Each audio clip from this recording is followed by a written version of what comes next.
Hello hi friends, நாங்கள் நல்லதங்க கோயிலுக்கு போகிறோம். வரப்பெல்லாம் பாருங்க, இதே மாதிரி நம்ம பசுமையான இடத்திற்கு போகும்போது நமக்கு இந்த வெயில் காலத்தில் போகும்போது நமக்கு ஒரு சந்தோஷமாக இருக்குது.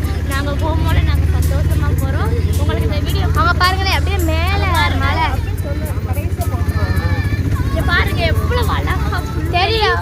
நாங்கள் இப்போ இந்த ஹாய் ஃப்ரெண்ட்ஸ், இப்போ நாங்கள் இந்த வரப்பில் நடப்போம். அப்போ உங்களுக்கு வீடியோ போடுறோம். இந்த வீடியோ உங்களுக்கு பிடிச்சிருக்கு. ஆட்டோக்குள்ளே நாங்கள் எத்தனை பேர்? மகாலட்சுமி, வனலிங்கம்,